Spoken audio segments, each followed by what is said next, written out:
इस वीडियो में हम लोग बात करेंगे डॉक्यूमेंट वेरिफिकेशन में कौन कौन से डॉक्यूमेंट लेके जाना है। आइए आपको ऑफिशियल डॉक्यूमेंट दिखाते हैं क्या क्या लेके जाना है। और जो है सीट अलॉटमेंट लेटर जो है जैसे आएगा ये वीडियो आपको मैं पब्लिश कर दूंगा।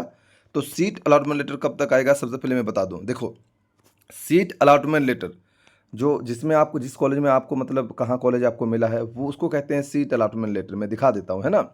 ये सीट अलॉटमेंट लेटर आज शाम के आप जो है 5 बजे से लेकर 6 बजे या फिर मान लीजिए रात 8 बजे तक ये जो है पब्लिश करेगा। कल जो है आप एडमिशन लेने चले जाएंगे है ना। तो कौन कौन सी डॉक्यूमेंट है अभी आप जो है उन सभी को तैयारी कर लेंगे। हालांकि आप देख लेंगे कि सीट अलॉटमेंट लेटर आपका कोई कॉलेज मिला है या नहीं। दो तरह का सीट अलॉटमेंट लेटर मिलेगा। एक जो है ऑल कैंडिडेट जो कि आप हमारे टीएम एग्ज़ाम में जाएंगे आपको डायरेक्ट ही वहाँ मिल जाएगा। मैं अभी जो है नेक्स्ट वीडियो में आपको दिखा दूंगा। हालांकि जब जो आएगा तब आपको मैं वीडियो बना के दे दूंगा कि देखिए आ गया है आपका सीट अलॉटमेंट लेटर। दो तरह का सीट अलॉटमेंट लेटर आएगा। एक जो है सभी कैंडिडेट का आएगा, उसमें सभी कैंडिडेट को आप देख पाएंगे किसका कहाँ हुआ।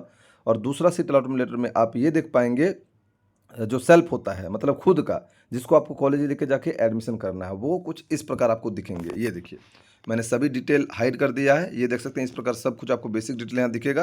रैंक बैंक सब दिखेगा यहाँ पे जो है कॉलेज का डिटेल दिखेगा कि जो है करंट स्टेटस यहाँ पे दिखेगा कि आपको जो है कौन सा कॉलेज मिला या नहीं मिला, ये आपको दिखेगा। ठीक है, अब जो है डाउनलोड करके हम दिखा देंगे आपको। जैसे यहाँ पे लिखा रहेगा कॉलेज नाम है ना, यहाँ पे जो भी है AMTC सदर रांची पुरुलिया, जो भी आपको जहाँ मिल रहा है ये ANM का है।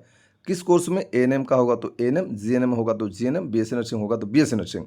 सभी का डॉक्यूमेंट्स जो है यहाँ पे सेम लगता है। यहाँ देखिए किस कैटेगरी से अलाउड किया गया यहाँ पे लिखेगा। देखिए यहाँ पे एक समस्या है, ये कैंडिडेट जो है इनको जो है देख सकते हैं आप, इसको जो अलाउड किया गया कैटेगरी वो क्या है, UR है। मतलब इनको कास्ट सर्टिफिकेट देने की जरूरत नहीं है। ये बिना कास्ट सर्टिफिकेट देकर भी जो है ये जो है इनको हो जाएगा एडमिशन, क्योंकि ये जो अलाउड हुई है ये UR से हुई है, जनरल से हुई है। मतलब जो CML रैंक है उसके अनुसार हुई है। तो इनको कोई डॉक्यूमेंट्स नहीं लग रहा मैंने कास्ट वाला है ना। लेकिन अगर यहाँ पे लिखा रहेगा category through which allotted SC ST BC1 BC2 EWS, तो उस समय आपको जो है डॉक्यूमेंट वहाँ पे शो करना पड़ेगा। बात समझे। अब रही बात यहाँ पे जो है आप जिस कॉलेज में आप वेरिफिकेशन कराने जाओगे कल से है ना, तो यहाँ पे जो है वहाँ पे उनका नाम लिखा रहेगा, उनका मोबाइल नंबर लिखा रहेगा कि आपको जाना किस सेक्शन में। अब वहाँ कॉलेज चल गए तो कॉलेज में अलग अलग बिल्डिंग होता है, तो वो बोल देगा कि यहाँ पे आइए, इतना नंबर रूम, इतना इतना इतना ऐसे। उनका email ID वगैरह भी ये देता है। कुछ कुछ में क्या होता है ये नंबर लिखा ही नहीं होता है, तो कॉलेज में जाके ढूंढना पड़ता है ना। तो इस प्रकार जो है कॉलेज का विवरण, BSc नर्सिंग हो, ANM हो, GNM हो, पैरामेडिकल हो, सभी का जो इस प्रकार यहाँ पे कॉलेज का डिटेल आपको दिखेंगे कि कॉलेज कहाँ आपको मिला है। इसे कहते हैं सेल्फ अलॉटमेंट लेटर। ये जब आएगा तो मैं एक छोटा सा वीडियो बना दूंगा, आप उसे देख लेंगे और आप इजीली इसे डाउनलोड कर पाएंगे। उसके लिए आप जो काउंसलिंग की है उसके लिए आपको रजिस्ट्रेशन नंबर और आपका जो पासवर्ड आया था वो आपको याद होनी चाहिए है ना। आगे देखिए यहाँ पे जो है कुछ बेसिक डिटेल रहेंगे। यहाँ पे डॉक्यूमेंट के बारे में यही लिख देता है, जैसे कि आप लोग बार बार कह रहे थे और ये वीडियो स्पेशल जो है डॉक्यूमेंट्स के बारे में ही बन रहा है। ये वीडियो में मैं पहले आपको समझा दूं कि डॉक्यूमेंट्स एक्चुअली क्या क्या चाहिए। ऑफिशियल डॉक्यूमेंट इतने सारे डॉक्यूमेंट है तो इनफ है। और बाकी जितने भी सारे आपके जो है मतलब जो वो आप अपना एक्स्ट्रा में ले जाइएगा। ठीक है, यहाँ पे कह रहा है 1 नंबर पे बोला कि ये सब डॉक्यूमेंट आपका होना चाहिए।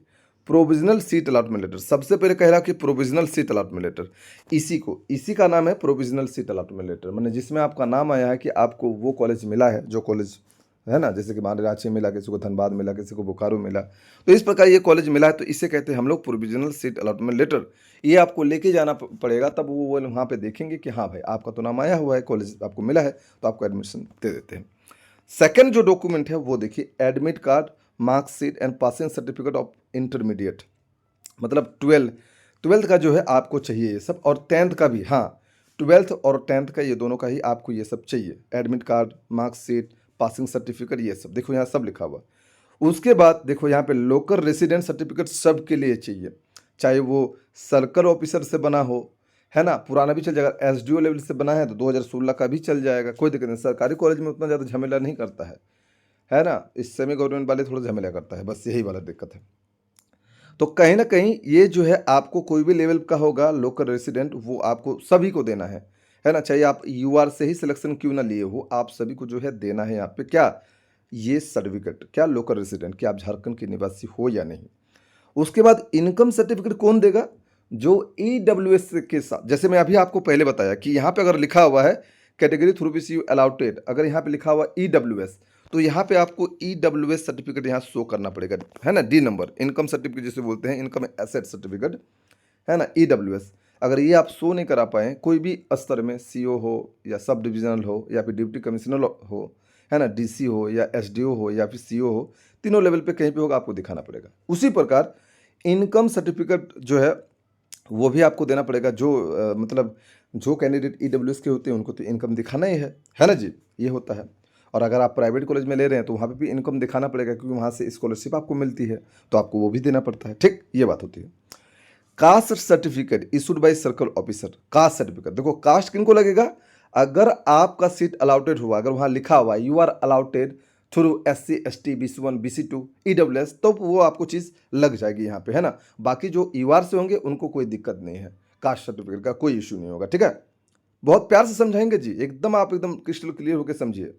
डिसेबिलिटी सर्टिफिकेट मतलब कोई दिव्यांग कोटा से है जो कि झारखंड स्टेट से बिलोंग करती है, तो उनको एक सर्टिफिकेट बनता है, वो सर्टिफिकेट वहाँ शो करना पड़ेगा, तभी आप दिव्यांग में काउंट होंगे।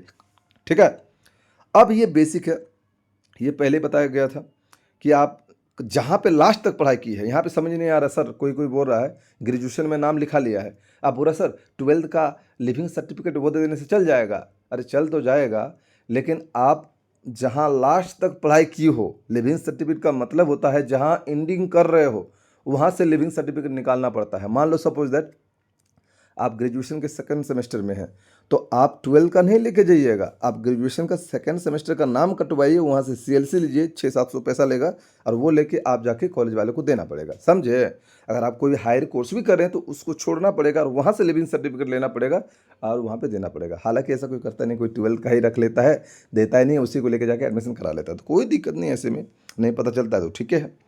उसके बाद मेडिकल फिटनेस सर्टिफिकेट, आप जो है कोई भी गवर्नमेंट MBBS जो यहाँ बैठते हैं डॉक्टर, वहाँ चले जाना है, वहाँ पर्ची कटता है, उस पर्ची में आप जो है यहाँ पे अपना क्या कीजिएगा जी, उस पर्ची में जो है आप उनका सिग्नेचर वगैरह कर लीजिएगा और वहाँ पे जो है सारी डिटेल आपको मिल जाएगा। वहाँ पे जो है आपको मेडिकली फिट कर देंगे वो लोग। और नहीं तो TM एग्ज़ाम के वेबसाइट में आप ANM GNM का पोस्ट खोलिएगा तो वहाँ पे जो है मैंने मेडिकल फिटनेस सर्टिफिकेट डाउनलोड करके रखा हुआ है, उनको बोले थे डाउनलोड कर लीजिएगा, और बहुत सारे स्टूडेंट डाउनलोड कर लिए हैं और सिग्नेचर वगैरह भी करा लिए हैं डॉक्टर से, जो हमारे पेड स्टूडेंट है।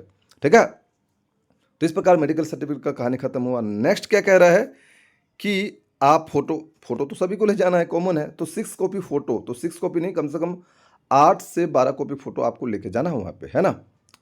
उसके बाद बोलो 1 set of copies of all the above concern document. इतने जितने सारे आप डॉक्यूमेंट देखें, जो भी देखें आप, A से लेके K तक डॉक्यूमेंट, है ना, A से लेकर K तक जो डॉक्यूमेंट देखें, K तक, है ना, तो ये सभी डॉक्यूमेंट का एक एक कॉपी बोला कि आप जेरॉक्स कॉपी लेके जाइएगा, और ओरिजिनल, हाँ ओरिजिनल लेके जाइएगा, ओरिजिनल और जेरॉक्स। तो जेरॉक्स एक कॉपी बोला है तो 2-3 कॉपी करा के आप जो वहाँ पे ले जाएंगे, और साथ में जो है ये सभी डॉक्यूमेंट को आप ले जाएंगे, 3-4 कॉपी जेरॉक्स करा के एक एक सेट बनाकर, इस सभी डॉक्यूमेंट का सेट बनाकर, सेट A B करके आप बना के वहाँ पे ले जाइएगा, है ना। अब रही बात सर, यहाँ पे एक सर्टिफिकेट और होता है जो यहाँ पे लिखा हुआ है, एंटी रैगिंग सर्टिफिकेट। क्या जी, एंटी रैगिंग। तो ये कुछ कॉलेज लेते हैं, कुछ कॉलेज नहीं लेते, जैसे रांची रिम्स में हुआ तो लेते हैं, तो वो आप वहीं पे तुरंत बन जाएगा, कोई एडवोकेट पकड़ के एंटी रैगिंग स्टूडेंट के नाम पे और फादर के नाम पे वो बन जाता है, तो ये हो जाता है। ठीक है, साथ में पैसा कितना लेके जाना, देखो रांची रिम्स में GNM के सबका अलग अलग है, पैरामेडिकल का अलग है, GNM का अलग है, ANM का अलग है, हर एक जगह में सब जगह अलग अलग है। जैसे आप रांची जाओगे तो पिछले साल का स्टूडेंट का कहना था सर 19,000 लग गया मेरा, ST SC का थोड़ा कम लगा, है ना, सबका अलग लगा, लेकिन मैं अप्रोक्स बोलूँगा आप जा रहे हैं तो कम से कम 20 तक ले जाइएगा, GNM वाले, है ना, BSc नर्सिंग वाले भी थोड़ा ले जाएंगे, और बाकी जो है पैरामेडिकल वो लोगों का कम ही होता है, 5-6-7 हज़ार लगता है। और धनबाद में अगर GNM में कोई लेते तो वहाँ पे 8,000 या 6-7 हज़ार ऐसे कुछ खर्चा है, ड्रेस व्रेस उसमें सब कुछ काउंट होता है, वो सब मिला कर लेते हैं। ठीक है, एप्रन वगैरह ये सारा कुछ, इस प्रकार जो है जमशेदपुर में भी 8 से 10 हज़ार के जैसा लगता है, तो अलग अलग लोगों के लिए अलग अलग फ़ी है, मतलब पोस्ट के अनुसार, है ना जी। तो ये सब जो है डॉक्यूमेंट्स, अगर कोई डाउट होगा तो कमेंट रखिएगा, या फिर व्हाट्सअप नंबर हमारे आप लोगों को बोले हैं जुड़ने के लिए 8580393036, इसमें आप संपर्क करें और जुड़ जाएँ, है ना। यहाँ पे जो है आपको इस प्रकार जो है आपको मिल जाएगा। ठीक है, कॉलेज तो जो भी है कॉलेज मिलेगा या ना मिलेगा वो तो अगली बात है। जिसको अगले साल के लिए तैयारी करना है वो 2026 के लिए तैयारी कर सकते हैं। हमारे पास बैच स्टार्ट हो चुके हैं। आप टीएम एग्ज़ाम या झार एग्ज़ाम आपको प्ले स्टोर से डाउनलोड कर सकते हैं। और मैं कह दूं कि इसके बाद में जैसे ही आपका आता है सीट अलॉटमेंट लेटर, मैं तुरंत आपको एक वीडियो बना के प्रोवाइड आपको कर दूंगा और आपको मैं अपने ग्रुप में भी वो सारे कुछ भेज दूंगा। ठीक है कि आ गया, यू कैन इजीली डाउनलोड। चलो, थैंक यू वेरी मच। जो भी समझे होंगे, चलिए।